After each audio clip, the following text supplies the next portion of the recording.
In this episode of the Musicpreneur Podcast, I sat down with producer, engineer, and entrepreneur Matt Macleod. He's based out of Canada, and he works with clients ranging from contemporary Christian, R&B, and hip-hop. Although he's pretty young in the game, he's been doing this full-time since he got out of college. There's a lot to say about that, and moreover, it's important to note some of the strategies that he used to go full-time with his music. Now, he does have clients, so this particular episode talks about client acquisition and retention, and how to serve your audience the best way possible. He also talked about some marketing techniques and strategies that he uses to be able to expand his reach and connect with artists worldwide. Whether you're an artist or producer, I believe that this information is valuable. So stay tuned. And again, thank you to our sponsors, DistroKid, for making episodes like this happen.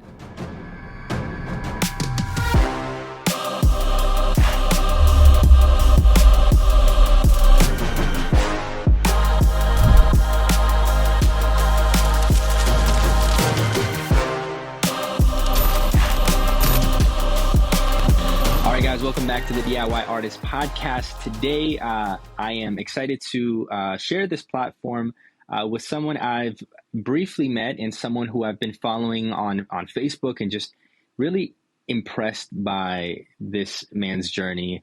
Matt Macleod, who has been an inspiration to me, and I'm sure you'll learn a lot from him today.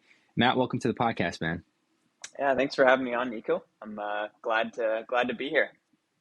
Absolutely, brother. So tell everybody where you're located, where you're based out of, because I'm in Florida, and the great part about this podcast is we get to do it from many places in the world. So where are you based out of? Yeah, so I'm up in the Great North in Canada, based out of Hamilton, Ontario, Nice. with my wife, Amber. We've been here for almost 2 years. For context, we're about an hour north of the border, so we're not too far from the States. But yeah, I'm sure there's listeners kind of from all over. But yeah, we're based in Ontario. Beautiful, man. This is such a generic question to ask someone when you're having a conversation with them. How's the weather up there? I'm actually working on building an ice rink in our backyard right now, so it's cold enough that I'm getting a solid ice foundation down there right now. That's kind of my break. I go out during the day if I need a break for my ears. I head out, bring out the hose, do some flooding, get an ice rink set up. So probably not something you're able to do down there. Yeah, definitely not in Florida. It's gotten cold these last couple of days, but not ice rink weather. At least not in the meantime. So, yeah. But Matt, I wanted to bring you on board here because you specialize in a variety of things as far as from what I could tell. If you were to give kind of an elevator speech as to what you do, if you could just share that with us. Yeah. So my production company, I work mainly on producing and helping develop pop, R&B, and hip hop artists. A lot of them are Christian artists or artists that have come from a faith background, and working mainly with them on production and also, yeah, like I said, helping develop them, just helping them make steps towards building up a sustainable career, whether it's going full-time, working towards going full-time with music, or at least making it a sustainable sort of side career. But that's mainly what I'm doing these days, on the production front, development front, and also do some drum session work Nice. in there as well. So a nice mix of things. That's awesome, Matt. So you've been doing this for how long now? Started off first as a drummer, been drumming in a studio sort of context for probably about 8 years, producing for about 6 or 7. But I didn't go full time with producing until almost about a year and a half ago now was when I made the leap, and I haven't turned back since then. I want to take the opportunity to thank our sponsor, DistroKid. Now, I'm rocking their hoodie right now. They're my preferred distributor. I think they should be every independent artist distributor of choice, and here's why. For $19.99 a year, plus my 7% discount, link in the description, you get a plethora of features included in your membership. Between being able to utilize music video generators like Vizzy, to being able to include your lyrics into IG stories and even TikTok, you can use these features to step up your game as an artist. You can even claim your Spotify profile or claim a YouTube artist official channel. I've done all the above, and definitely when it comes to branding and reputation, you're showing your A game by being professional and on point, and I wouldn't be able to do that if it weren't for the tools and resources that come included with my DistroKid account. So again, thank you to DistroKid for being such a great distributor and providing great resources and tools to make sure that we're successful. Now back to the podcast. That's huge, man. I see you grinding, and I'm not sure at what point in time we came across each other. It might have been friends of friends, and I work with Christian artists as well as just indie artists in general. And I think you and I may have met somewhere along the lines. Our paths crossed, but I remember just seeing your videos on Facebook, and I was like, man, this guy's putting in work. You're continuously pumping out content. You're sharing great insights and information into being a producer to everything in between. How did that come about? Was that just something natural that you wanted to document your journey, or did you decide, hey, this is kind of a way for me to either generate more business or teach other people and perhaps expand more into the digital realm? Yeah, I think it really started. I'll be honest, and I'll kind of expose myself a little bit with this too, but I think it's important. Mm-hmm. When I first started producing, I was in a place where I had no idea, like, how do I go find a client on the internet and get them to pay me money for them to, for me to work with them and help them with their music. I had no idea. And one of the things that I saw a lot of other producers doing was, you scroll through Instagram or Facebook or whatever, you just see all these posts, and I'm like, oh, it'd be cool to maybe share some stuff like that, maybe some clips here and there, but I didn't really understand why, and I started doing it for fun. I wasn't really seeing much happening from it, no real results or anything. And I connected with a mentor of mine. He's a consultant who's really helped me on the business side of things. And I asked him, like, what's the deal with with content, and like, what is content? How do you do content? I just hear that word all the time. What does it mean? Why? Like, what's the deal? And the way he put it was just so straightforward and so eye-opening that it just really changed the way I approached it. And it was just simply, content is just making more people aware that you exist. And it's just welcoming more people into your world. It doesn't have to be a show that you're putting on for people. It's, just putting things out of value for other people that are going to welcome them into your sphere. And, you can get to know them further from there.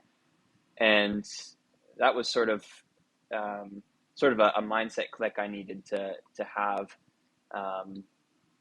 to really keep going forward with that on the content front. Yeah, man. I think with content, and obviously it means different things to many people, but at least the way that I see it, and I could be wrong, it is a branding strategy, right? You are putting you as a thought leader or a subject matter expert or someone who delves in the realm of whatever it is that you're into. And like you mentioned, man, getting exposure, especially in today's digital age. Like I've worked remotely for several years now. And the one thing that people around me within my network and mentors and coaches and managers and directors and all that sort of thing have told me is make sure, people know that you're there, number one, and who you are, number two. And I think that perfectly encapsulates what what you're doing, you're showing who you are and what you do, and you're doing it in a way where it comes across professionally, non-invasive, salesy.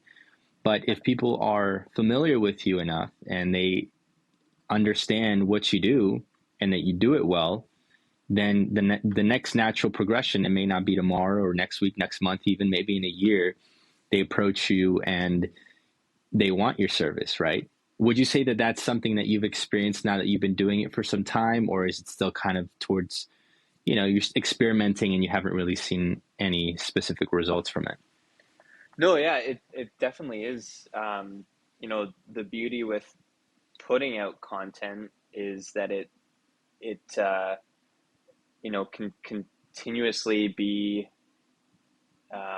you can continuously leverage it, even stuff from the past. And so I have, I have people that, I get messages all the time that, hey, I saw this video that you'd shared and it was like months ago. And I really like what you're doing. And, it was really cool that you would share that with people. I've been looking for someone to, help me with that in my own stuff. And so like stuff like that happens. And, the thing about that is that the content really, it's not supposed to be, in a way it is about you, but in a way, in a more important sense, I should say, it's more about just being a bridge and opening a door to, build a relationship with someone. And that's really where I've found, I don't want to say found more luck or, found better success or anything like that. But I've definitely, found it better to connect with people when I treat it as, an opportunity just to meet them and, hey, I saw you liked my video the other day in this group, just wanted to say, hey, and, hear what you're doing in the music world. And, just stuff like that. It's just an opportunity to say hi to, meet more people. It's using social media to be social. And I think that's something that, sometimes gets lost. Yeah, I'm glad you said that, man. Using social media to be social and really be interactive and having that two-way streak. I think that the artists, or at least the people that I see have longevity in, whether it's the music world, entertainment world, or even just kind of the social media landscape, are people that are willing to have that conversation, whether it's online or offline. And what I mean by that is, prime example of somebody who obviously dominates this space, the content creation space, is Gary Vee, right? And I don't necessarily agree with his approach, I 100% at least, but there's some nuggets of wisdom there with some of the stuff that he does. And sure, there's certainly like content burnout and being too many places at a certain point in time. If you notice a lot of his content, it's not always just him talking. Like it's usually him interacting with somebody else, or if he reaches out to someone in the comments section or whatever. Like there's some formal conversation happening between two people, where now, as you mentioned, it's being social on social media, right? And now instead of it feeling like he's telling me or selling me something, rather, it becomes a more about the connection. And if it fits, then cool, let's work together. If it doesn't, no worries, but here's some, free information for you or what have you. So yeah, at least that's how you come across. So is that kind of your approach, like movie, or at least where you found, as you mentioned, success, or are you seeing that maybe it's those direct kind of salesy pitches that are more beneficial for you and your business? No, it's really, it's really just showing up each day and making those connections. And, I don't really, personally, I don't do a lot of cold outreach. There's nothing wrong with it or anything. I feel like the content route and just, putting out content, I feel like that is just, to me, it feels better, just because it feels like I'm actually, able to serve other people and actually give them something of value to consume. Um, and, if they don't want to consume it or interact with it, that's fine. Um, but, to me, putting out, content is just an opportunity to serve them, add value to them. And anyone who interacts with it, they were drawn to it for some reason, and drawn to me as a result, and it makes it a lot more likely. It's kind of you kind of have some warmer leads coming from content than just doing purely cold outreach. um, so that's sort of another side of it. But um, I and you were mentioning just about um, just kind of going back to the using social media to be social thing. Um, I think some of the things to remember too is, content doesn't have to be what stuff that you're putting out. It could just be, interacting with other people, like you said, in a comment thread. Maybe Mm-hmm. you're just, someone's asking something, and you're just able to really serve them well, and, support them with a really meaningful comment. And, that's in a way just a small piece of content that is going to serve them. And I think content can look a lot of different ways. Yeah, no, definitely, man. Matt, I wanted to ask you a couple of things here. And by the way, great insight. Thank you for sharing with us. I wanted to ask you you mentioned that it wasn't until about a year and a half ago where you were officially able to do this full time. For many people listening here, including myself, who haven't been in a position of doing music full time, or being in the music creation space full time, what was that journey like? When did you feel? Were you in a position where you felt like, okay, now I can officially go at this full time? Was it some sort of life event that led you to it? And it's like, well, might as well, make the best of it, and now try to do this full time. What was that transition like for you? Yeah, it was something for me that I actually made the leap. It was right at a pretty big point in my life where I was just finishing up university. And fun fact, I didn't go to university for music or anything like that. I have I have a degree in chemistry. It's my hidden secret that a lot of people don't know. And I had been working really hard throughout when I was in school. Um, I was in school because that was my initial interest at the time, and about halfway through, I just realized, this isn't for me. I don't see that me, I don't see myself doing this in the future. But it's halfway through, so I'm like, I'm gonna finish it. I'm just, I wanna get to the end at least. Um, and music had always been, my passion, and so I was just working away at it on the side, and working on building up a bit of, just doing some client projects, working on sort of, again, just showing up each day, and putting my name out there for people, and just working away at that. And it came to a point when, in the back of my mind, I was like, as long as I'm in school, I don't have to make this jump. It doesn't have to be, I can just wait. I can postpone it. And then it came to a point of, you know, graduation, and I had to make a choice of, am I going to continue down this road with focusing on school, or maybe in some cases it might be, if you're in a job, like, do I continue putting my full-time hours in at this job, my full-time, sort of attention, whether it's school or job. And came to a point where I realized, in order for this to work and happen, I need to basically put myself in a position. Um, it.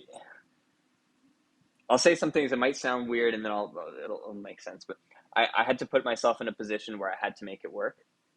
Mm. And I'm not saying, like, just cold turkey, quit your job, go make it work. Um, it was at a tipping point where, it's sort of like part-time income was coming in consistently, and I had to make a choice. Like, is this, this is going to happen? And so I made the leap, and yeah, have just been growing since then.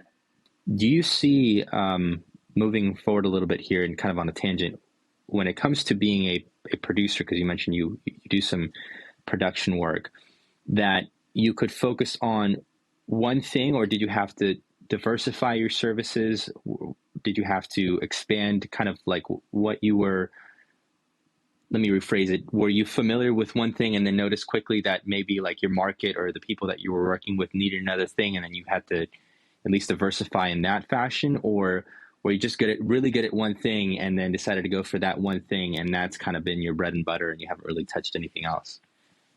Yeah, it's a good question. Because I really started, and when I learned a lot of my production just in the context of hip hop, and there's probably a ton of hip hop listeners here. And I really quickly had to, just personally, I had to sort of diversify my purely my production skill set, just to sort of break out of only the hip hop market. And that's just for me. I know there's some guys who are, purely hip hop. That's all they want to do, and they make it work. And that's great for them. I just found that the purely hip hop market was really it was really tough. There's a Mm. lot of just beat packs and free beats and instrumentals you can get online, and it makes it makes it hard for producers um, to really make a living off of that. And so what I shifted gears a little bit into not going purely hip hop, but more just creating a bit more of just a brand around um, myself and just the sound that I was able to offer, and whether that fit in the context of pop or hip hop or R&B or whatever combination of those, because that's what's happening now. Um, it, I shifted gears to create more of a, I'm not a hip hop producer. I'm just, this producer drummer guy who makes this sort of sound. And if this sound is what you're looking for, cool, let's work. If not, then, that's cool. And so it was sort of diversifying and not staying put in one specific market, the hip hop market. If I can keep going a little bit, the other part of it too was just expanding the offer beyond just, hey, I'm going to make a song for you and then peace out. Mm. A lot of it was thinking about, again, just, what problems are you as an artist actually facing? What are your goals? Like, where do you want to be at the end of the year, sort of thing? And what obstacles are you facing, in the way to get there? And, if I have connections or a skill set in place to be able to help you get there, then I'm going to include that in what I'm offering you, if we're to work together. And so it was sort of just expanding and being creative about expanding the offer that I was giving artists, to include things like um, you know maybe they've never really had a successful first release or felt really confident going into a release before. So, let's set up a day by day schedule together and make sure that you feel confident, going into your release. Maybe, you want an introduction to a promoter or something, somebody who Mm-hmm. I know and trust. So just little things that, depending on what people's obstacles or needs were, um, just being able to expand the offer to, again, just serve them and help them with that.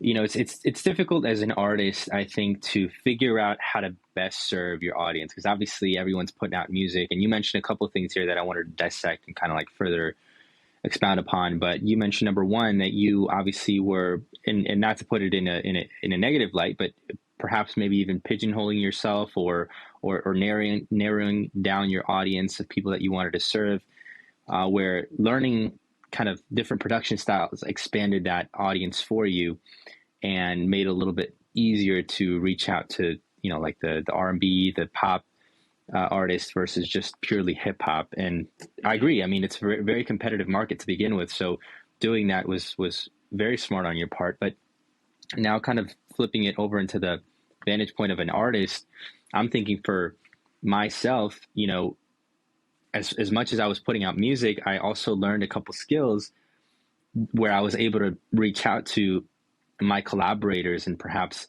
have them join me in a song or two or whatever. And then now I could help them with their releases and things like that. So thinking outside of the box really is what I'm getting at when it comes to whether you're an artist or producer, figuring out, opportunities to provide a service where maybe there's a problem there that hasn't been solved by that particular person, which you've done. And now you're solving a problem for them, whether it's keeping them accountable to a release schedule or connecting them with a network of other people that may be beneficial to them, and not just sticking to your one, skill set and one trade and really looking for opportunities to serve. And I think that mindset shift is like, how can I serve? Where can I serve? What can I do to serve better? I think that makes a night and day difference in anyone's music or creative journey and business. Would you agree with that? Is that something that you think you've implemented well? Oh, hopefully. Well, I'm working on it. Sure. Yeah, I think it's just, again, it's just that having that outward focus. It comes through. I think it really is the mindset that has to be in everything. And this is something I've actually struggled with too, for artists is, and this is sort of just sharing some thoughts that I think about with this sort of thing. But when it comes to finding the balance of the music you're putting out, how much of it is for your audience and how much of it is for, purely just yourself, and just because I think it's really important to serve our audience with the music that we make. And, I'm a big believer of, if you're an artist, well, even if you're not an artist, I really believe everyone's just got an important story to share that can really make, a big impact on other people's lives. And, if you're able to share that through your music and serve each of your listeners through that, I think that's a huge opportunity. But I know on the flip side too, that a lot of the time, making music is, but yeah, I don't know if that totally answered your question. It was almost kind of just opening up another question in itself, but Yeah. It's just been something I've been thinking about. Yeah, man. No, it's a good question. I definitely don't have the answer to that, and I don't think it's something necessarily to be answered, but something to be discovered as you're progressing through your artistic journey, right? Is this for myself or is this for my audience? And like you said, there's nothing wrong with writing for yourself, and there's certainly nothing wrong with using music as therapy. I think that the defining factor is, as an artist, you have to really take a look at yourself and say, do I want to make this a business, a sustainable thing for myself, my family in the future, or is this just a pastime and a hobby that I enjoy doing? And again, nothing wrong with either one. You can invest equal amounts of money and time and energy into it, but of course, you have to start to prioritize one over the other eventually when you have responsibilities and things of that nature as kind of life progresses and you keep moving along. But I agree with you, man. Yeah, I think listening to your audience, understanding your audience's needs, and having that as the forefront makes it easier for an artist to be sustainable, because at the end of the day, you're serving them, and they're the ones that are streaming your music, downloading your music, going to your shows and that sort of thing. And there's multiple ways of doing that, but I haven't quite unlocked it myself. So it's a very interesting thing to think about. Yeah, and I think, it's that's why it takes so much, like you said, self-discovery. And you know, I don't think you have to sacrifice, like, oh, you know, I can't make music that I care about now if all I'm doing is Sure. just, you know, caring about my audience.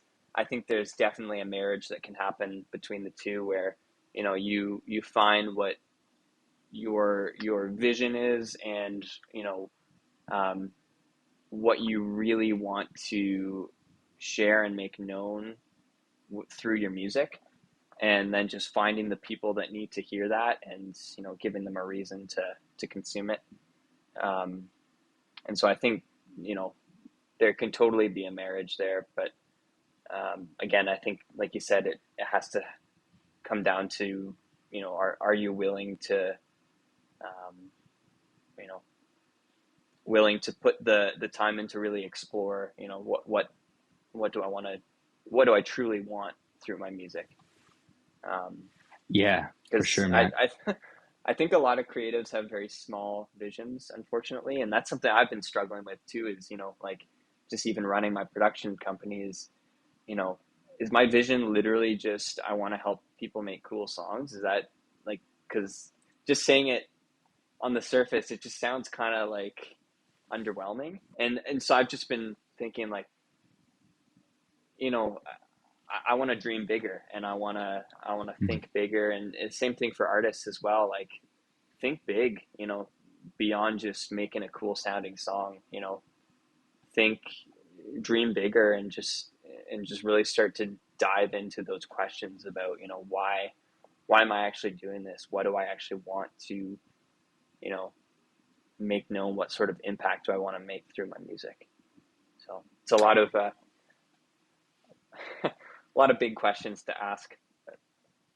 Yeah, yeah. Motivation is definitely one thing, and I think having a dream that is outside of yourself is a great thing. I mean, I think it's something that's innate in us, and you know, we could go off on a tangent and think about the spirituality behind that, but at the end of the day, like, if you're limiting your beliefs and your mindset and that sort of thing, I mean, you don't want to do that. You want to reach high and aim big, um, and then have constructive ways of kind of reverse engineering that to palatable steps. So I know exactly what I'm going to do tomorrow. My goals are set, and it's in stepping stones, right? I think that's Mm-hmm. crucial, man. And sometimes, like you mentioned, about the self discovery, like you'll come to find out that maybe your motives were tainted, and really not you, Matt, but just as an artist, the general Yeah, you, yeah. uh, are more driven by the idea of being publicly praised and having fame, or maybe you wanted money, and that's kind of your driving factor. And there's different ways of getting that to be right ordered, and maybe there's things that you could do as a person to kind of figure those things out. And why do I want this, versus having leading a quiet life or whatnot. But uh, at the end of the day, man, I think if you aim high, I think that's a good thing. I think it'll kind of face help you face your kind of your inner turmoil, and then kind of work that out, hopefully.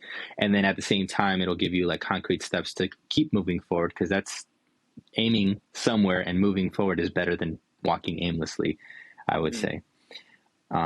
Matt, it's been a pleasure, man. I don't want to drag this out longer than it needs to, because I definitely would love to have you back on the podcast, and so I want to give time and space for that to happen again. So I'm not gonna bug you down with more questions, but just to recap here, man, you shared a lot about kind of your general structure in terms of sharing content online, not being too salesy, for lack of a better word, creating connection on social media, diversifying your production skills, and then being more about serving the artist. And also, we kind of touched on your future ambitions, and how that may come into play for other artists as well, and where they go.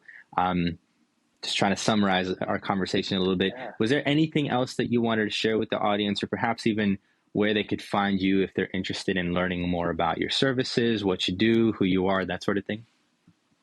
Yeah. I think that summarizes things pretty well, and yeah, just, you know, really comes down to, um, yeah, comes down to using your skills and your gifts to serve other people and love other people well. I think it all sort of boils down to, back down to that. Yeah, in terms of connecting, easiest way to connect with me is through my site, mattmcleodmusic.com, and that's the easiest way.